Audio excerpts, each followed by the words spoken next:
Been a while. It's good to be back. Thanks for sticking with us. One of the reasons why I haven't made a video in a little while is that my studio's undergone a lot of changes. And one of those big changes is that I spent a long time, maybe a couple years, primarily doing mixing and mastering jobs. It wasn't really planned. My work just kind of shifted that way. And then this past summer, I picked up a couple of really big tracking projects. So had to shift the gear that direction a little bit once again, which is good. You know, it's always fun to change it up. But one of the decisions that I had to make was getting a really world-class lead vocal microphone. And I narrowed my choices down to a Stam Audio SA-47 and a Flea 47 Vintage. So, like I said, the primary application I was looking for was for lead vocals. But whatever mic I usually use for lead vocals, I also use it as a mono drum room mic and on acoustic guitar. So in this example, you're going to hear those applications as well, just in case that's somewhere you would consider using these mics. So anyway, let's check it out here. First, first little example here. I had it set up as a mono room mic for the drums, like I mentioned earlier.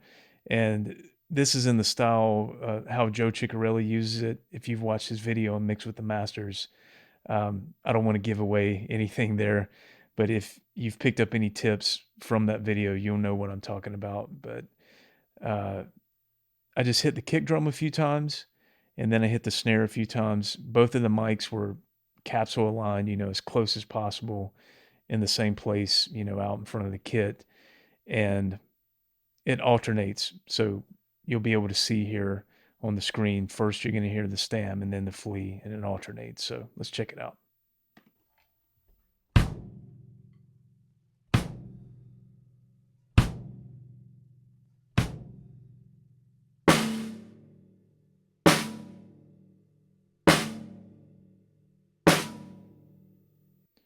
So all of these examples are running through an Antelope Audio MP32 preamp, so you know, something super clean and accurate.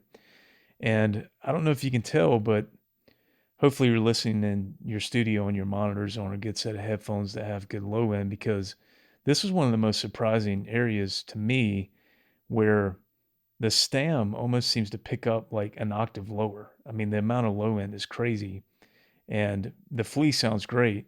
But for this particular application, I was just blown away how much lower the Stam goes. I mean, it's such a great sound, you know, for a drum room mic. And to hear it a little bit more like in a real song kind of situation, let's hop over here. This was one of the projects that I recorded with it. And you'll start out with the Flea this time and then alternate to the Stam. So check it out.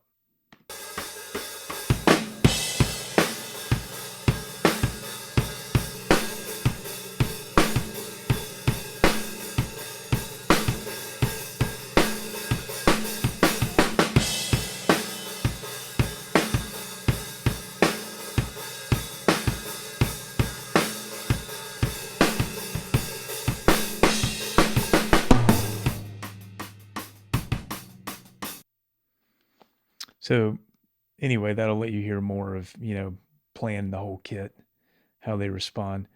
Next example here is for acoustic guitar. This is just, when I was doing these tests, all I was trying to do is just figure out which mic I wanted to keep. So this is just, you know, me noodling around on acoustic. Didn't really plan on anybody else hearing this stuff, but hopefully it'll be helpful. So starting out with the Stam this time, alternating to the Flea acoustic guitar.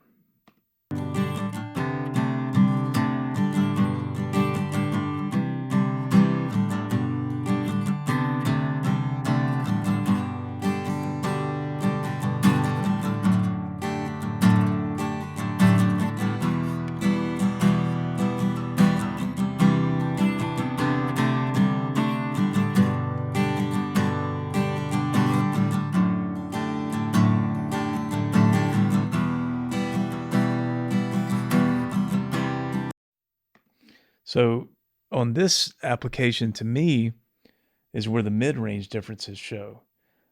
So you know, you could hear a little bit more of the low end differences on drums, on the kick in particular, and on acoustic, a little bit different mid range starts to stand out. And for acoustic, again, I had them both, capsule aligned, pointing at the same spot on the acoustic, keeping things as accurate for the comparison as I could. Now, this last example was on a lead vocal, and for this, I actually did it differently. A lot of times when you see two mics being compared for vocals, you may even see like 4 or 5 mics all set up and somebody singing, into all of them at the same time. And I can appreciate what they're going for there, but for me, so much about deciding on a lead vocal microphone is how it feels as the singer singing into it. And so what I did in this example, I had them set up side by side. I would sing the first line into the Flea and then the same line into the Stam, just alternating, just, trying to keep equal distance. But to me, if I'm singing into multiple microphones at the same time, my question is, which one am I hearing? Because that's a big deciding factor in which one I'm going to go with. So anyway, let's check this out here. I've got the lines just alternating. You'll hear Flea and then Stam. In this fight, it's a fight of my life, it's a fight of my life. And I'm so tired but you, and I'm so tired but you. Keep me one more time, keep me one more time. Okay, so this is really where the decision was made for me, because up until this point, it could have gone either way depending on the song or depending on if I wanted a bigger drum sound or, I kind of favored the snare through the Flea, favored the kick through the Stam. Acoustic, they both sounded great to me. One had the Flea was a little more mid-range forward, which I could find useful, in most applications. But when it got to be lead vocal, which again is what I was really looking for, um, there's something about the U-47, the Neumann, which is what these are, trying to emulate, that it's just magic in the way it breaks up the harmonic richness in the tube, and there's just something about that mic that's different than pretty much in any other microphone. And it's why it's so sought after. And I felt like that was there in the Flea. There's just we try to describe audio terms, and sometimes it's like this whole other language that only we understand. But there's just something about it that's magic, honestly, that when you're singing into it, and then of course when you listen back, or like when I've been on the other side of the booth recording other singers, that man, it just sounds like it's on the radio already. The vocal sits really nicely, and for all the things that I liked about the Stam, both of these mics handle the top end really well, which is important for a mic. A lot of the cheaper microphones don't handle top end well at all. They don't respond to EQ very well. Both of these did. But to me, the Flea just has something, and hopefully you can hear it, and maybe you'll disagree, and that's cool too. But for me, there's just something there that's that special U-47 sound. So I kept the Flea, ended up returning the Stam. Something else to note, there's Stam has made a lot of noise, and rightfully so. They make some great stuff. But if you followed the pre-order and fulfillment way that the business has been built up to this point, there's been a lot of frustration for those of us that have ordered something and then the expected delivery date has been pushed back and pushed back. So I got the SA-47, and unfortunately, it also inverted the polarity of everything that was being recorded. So in all these examples, the Stam is flipped to match, the same way that the Flea is going.